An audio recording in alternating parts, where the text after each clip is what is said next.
তুই কি ভালো হস নাই? আরে আমি তো ভালোই আছি। আমার একটা দর্শনা কি সুন্দর টলটলা, আমি তো ভালোই। ভালোই আছিস তাই না? এই শোন, আমি না আমার না একটা গুরুত্বপূর্ণ কথা আছে। আমি তো কই। আচ্ছা ক। I love you. কি কইলি তুই?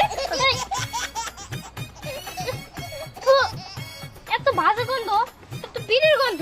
এই স্যার আই, তুই এখনো বিড়ি খাওয়া বাদ দাস নাই? তোর মুখ দিয়ে তো বকবকে বিড়ির গন্ধ বেরোতেছে।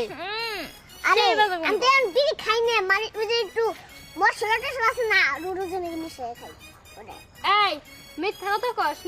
মশলা দিয়ে কোনোদিন বিড়ির গন্ধ বেরোয়? দাঁড়া, আজকে তোর ভাইয়ের কাছে বিচার দেবো আমরা।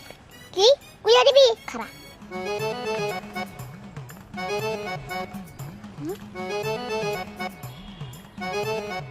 এর দর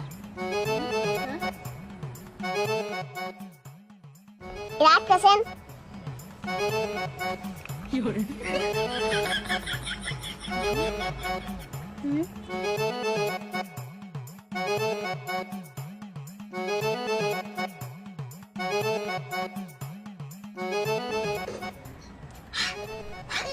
জায়গা না আছে নাকি?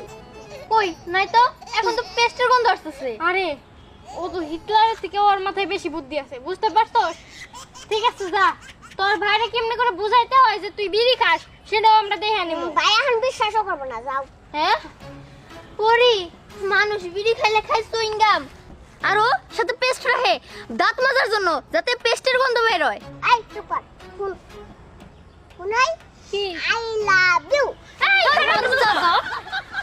না, এই পিচের তো দিন দিন খুব বার বাড়তাছে, আর ভাইয়ের কাছে বিচার দিতে হইব।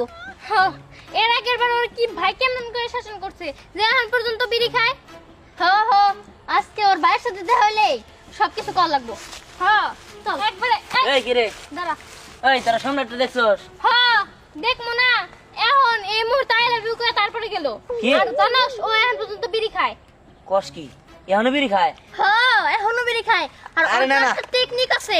আরে থাম, কোনো টেকনিক নাই। শোন, রাত্রে বেলায় আমি আরো চেক দেই, বুঝছস? দেখ, ওর রাত্রে বেলা চেক দিলে জীবনে হবো না, ওরা সারাদিনই চেক দিতে হবো। আর তাছাড়া ও না সবসময় ওর সাথে পেস্ট রাখে, বুঝতে পারছস? যেন ও বিড়ি খাওয়ার সাথে সাথে আমার পেস্ট দিয়ে মুখ ধুয়ে ফেলতে পারে। ও আচ্ছা ঠিক আছে, বিষয়টা আমি ভাইবা দেখুমনি, তোরা যা। ঠিক আছে, আর তোর ভাইরে শাসন করিস ভালো করে, নাহলে কিন্তু মার ময়ের পর বুঝলাম না, ওরা কইতাছে ওরা তোর মিছা কথা কব না, কিছু তো একটা গড়বড় আছে।